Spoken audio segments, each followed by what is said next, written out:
Fala galera, bem-vindos a mais um vídeo do Easy Química. Hoje vamos para a segunda aula de radioatividade. Se você ainda não assistiu a primeira, vai aqui embaixo na descrição, clica no link e assista a primeira aula para depois você assistir essa e ter um entendimento perfeito de todo o conteúdo. Vamos lá!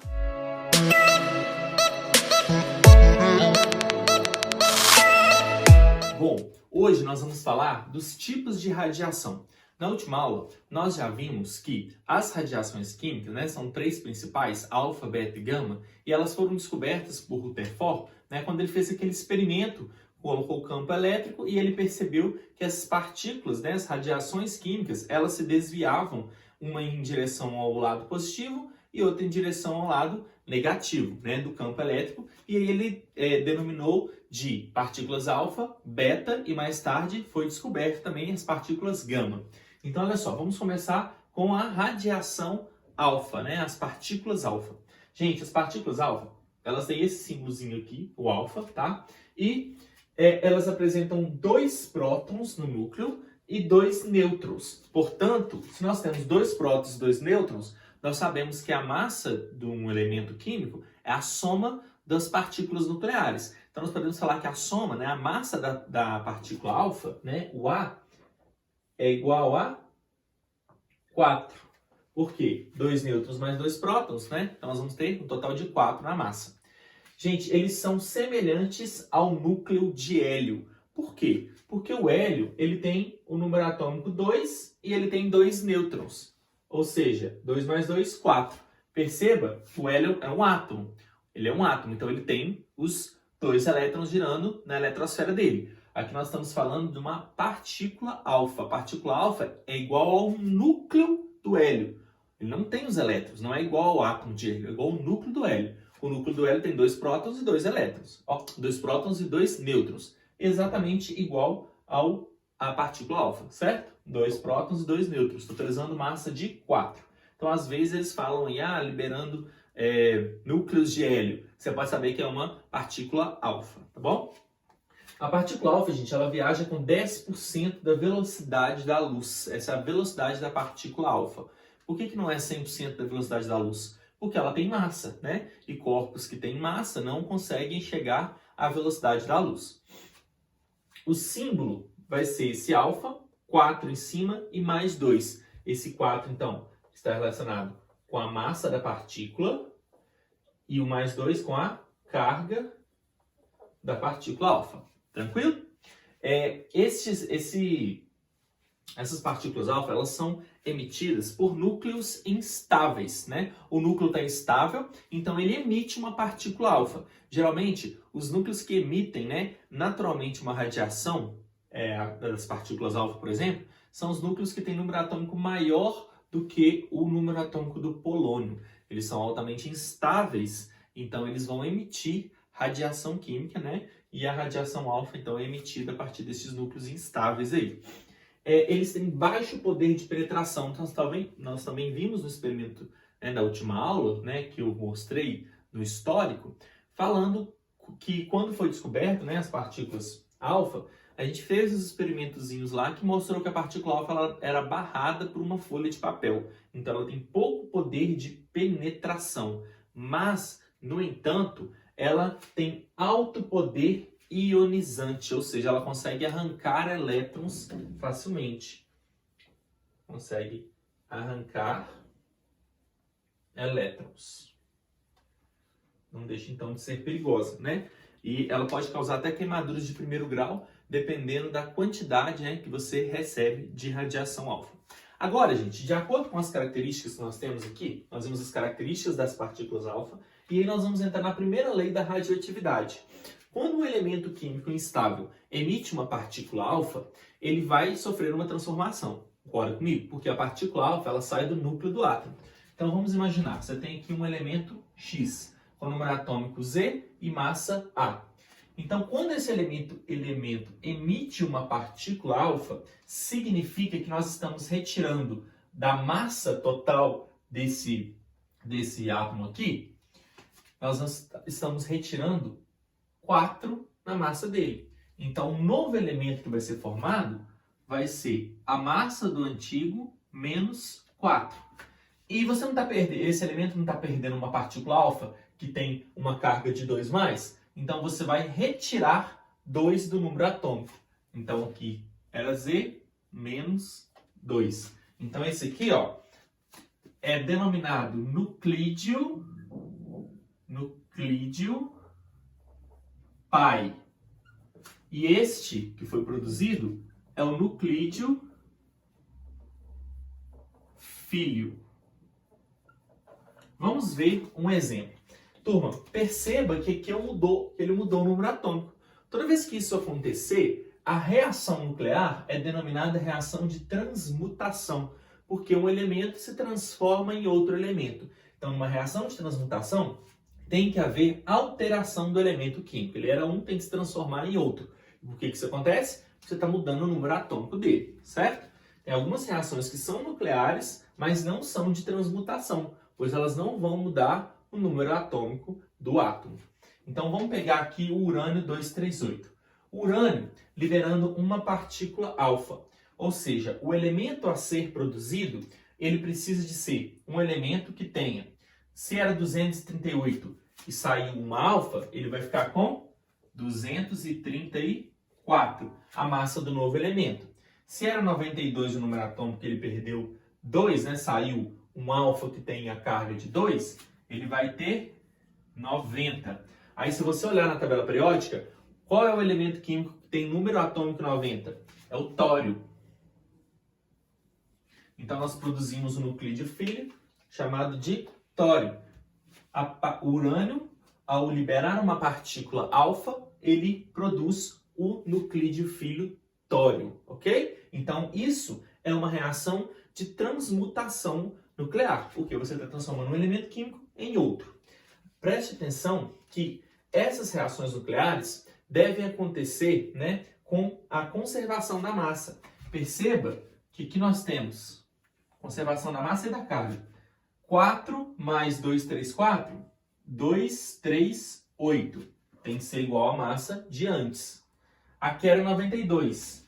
2 mais 90, 92. Então, a reação está certinha. Toda vez que você for fazer uma reação nuclear, lembre-se, então, de conferir se as massas e as cargas têm os mesmos valores antes e depois. Vamos agora para as radiações, né? A emissão beta. Bom, as partículas beta, elas apresentam massa desprezível. É uma massa muito pequena, né? Comparado com a massa do elétron. E ela é para aproximadamente 8.000 vezes, né, mais leve, né, do que a partícula alfa. Então, gente, o símbolo dela é esse betazinho aqui, essa letrinha grega, -1 e 0. -1 vai ser a carga dela, né? -1 é a carga.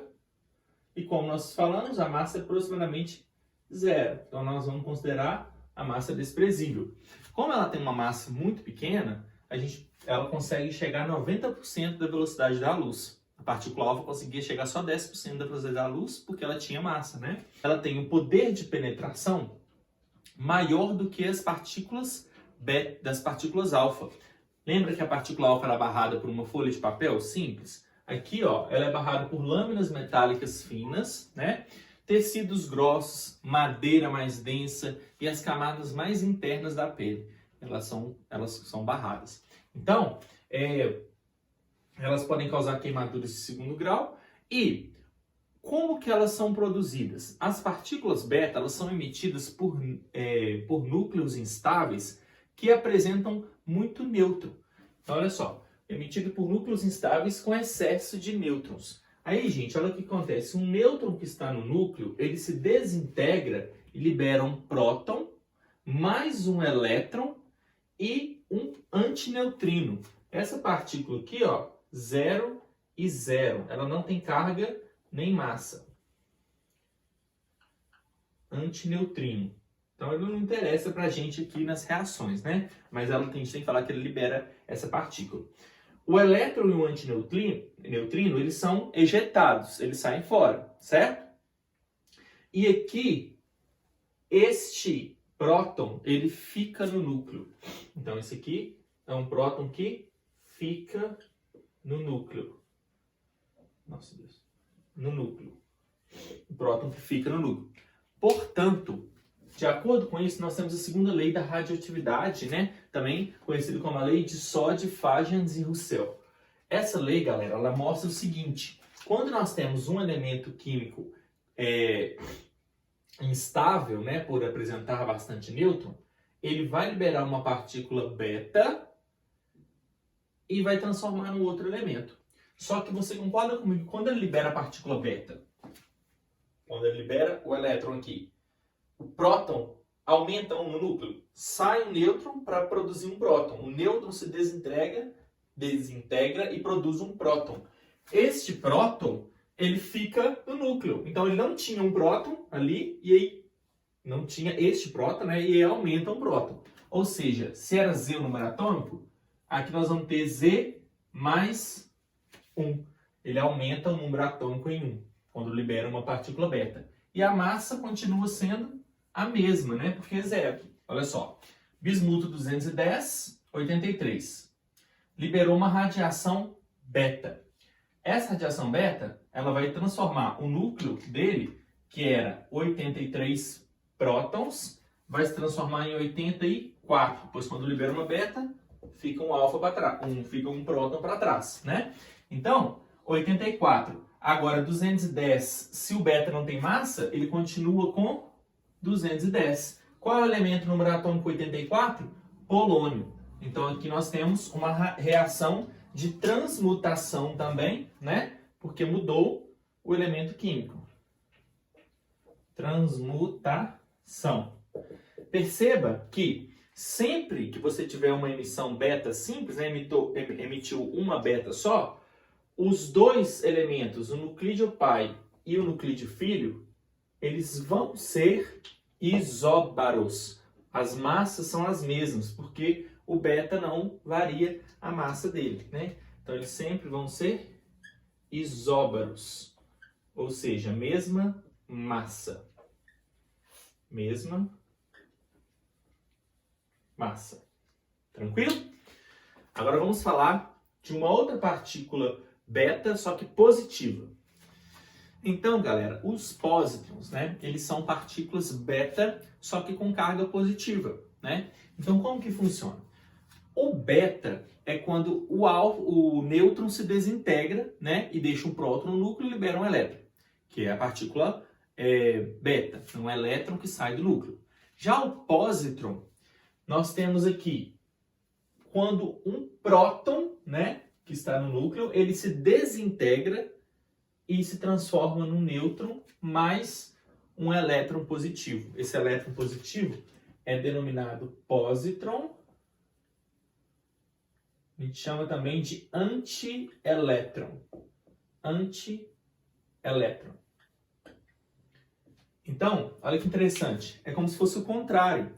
A partícula beta, ela pode ser o beta negativo, quando o nêutron se desintegra em um próton e um beta, ou o beta positivo, quando o próton se desintegra num nêutron e em um pósitron, né? Quando o próton se desintegra num nêutron e em um em um elétron com carga positiva. É estranho falar, mas é exatamente isso, né? Esse antielétron aqui. Então, essa aqui, ó, é a formulazinha, né, de como eles são formados. Eu gosto de falar uma coisinha aqui que é interessante vocês poderem lembrar. Perceba que nêutron, massa 1. Próton, massa 1. Elétron, massa 0. 1 mais 0 dá 1. Tá vendo que mantém o balanceamento? Nêutrons não tem carga. Um positivo com o elétron, que é um negativo, zera. Aí você consegue pegar, né, como que é a reação aí. Nesse outro aqui, o próton, massa 1. Nêutron, massa 1. Pósitron, massa 0. 1 mais 0 dá 1. Beleza. Próton, carga 1. Nêutron não tem carga. Só que aqui nós temos o pósitron, que tem carga 1. 1 mais 0, mais 1. Então, tá vendo que sempre fecha bonitinho? Só você conferir isso. Como que funciona, então, quando uma partícula quando um átomo emite uma partícula do tipo pósitron? Então, olha só. Você tem aqui o potássio, 38 e 19. Se você liberou um pósitron, a massa continua a mesma. Então a massa desse potássio continua sendo 38. Mas o número atômico que era 19, o que aconteceu? Ele perdeu um próton que se transformou no nêutron. Então você vai subtrair um dali. Então, subtrair um vai ficar com... subtrair um vai ficar com 18. Quem é o número atômico 18 na tabela periódica? É o argônio. Reação de transmutação, onde um elemento se transforma no outro. Os dois também são isóbaros, porque o pósitron ele tem carga zero, então eles têm a mesma massa. Isóbaros, e isso é uma reação de transmutação também, pois alterou o núcleo do átomo. Tranquilo? Agora vamos falar da última radiação, né? Que é a radiação gama. Gente, essa radiação ela é a mais perigosa, por quê? Ela é uma onda eletromagnética de altíssima energia. Então vamos pensar. Aqui nós temos uma onda eletromagnética. Perceba que o comprimento de onda é a distância entre dois picos aqui, né? Ou entre dois vales. Então olha só. O que está acontecendo com o comprimento de onda? Está diminuindo cada vez mais. Tá vendo? Aqui nós temos um comprimento de onda bem menor. Só que na medida que o comprimento de onda aumenta, o comprimento de onda diminui, a frequência aumenta, porque ele vai dar mais oscilações por segundo. É só você lembrar da fórmula. Vaca, lambe, farinha. Se a gente passar o lambda para baixo aqui, ó, passar ele para baixo, o que está acontecendo? Nós temos, quanto maior a frequência, menor o comprimento de onda. Ou seja, aquelas ondas mais energéticas, né, são aquelas que apresentam maior frequência e o menor comprimento de onda. Então, aqui eu coloquei mais ou menos para vocês entenderem. Aqui é a onda de rádio. Ela não tem perigo nenhum, ela tem um comprimento de onda grande, ela carrega pouca energia.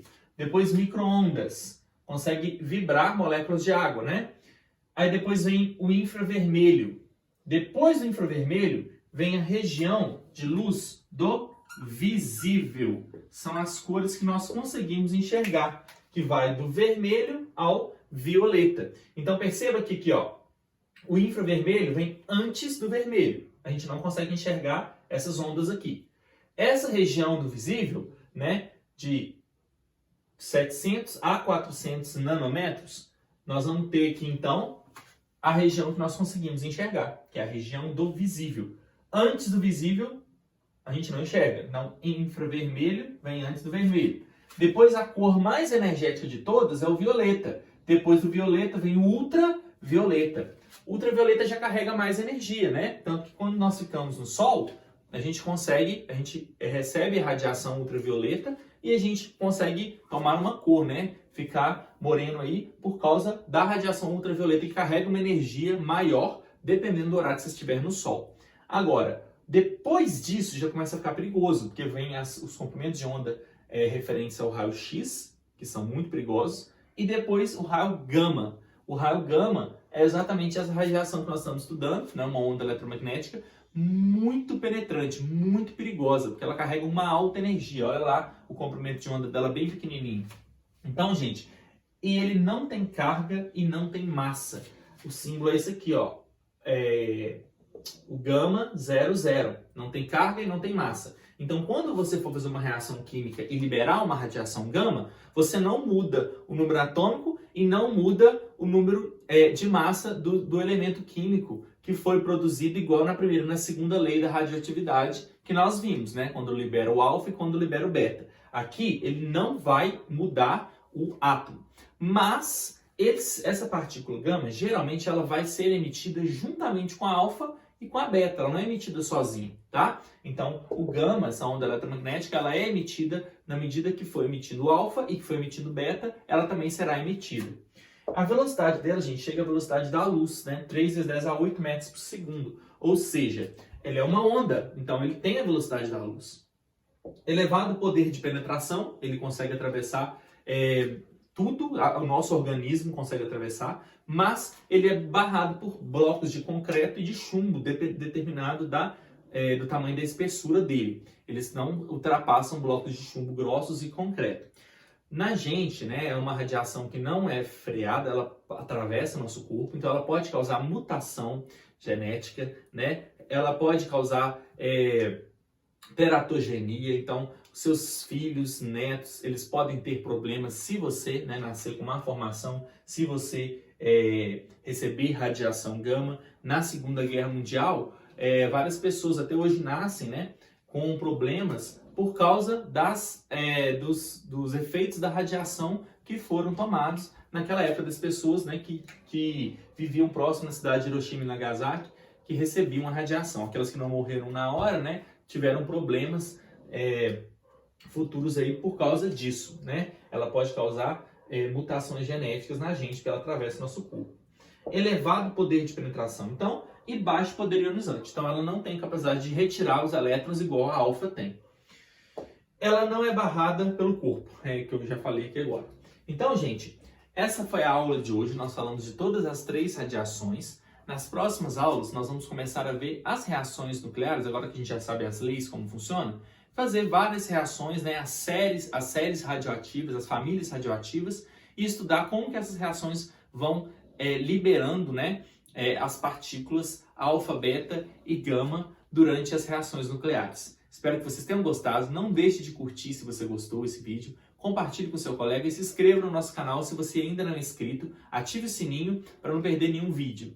Muito obrigado por assistir.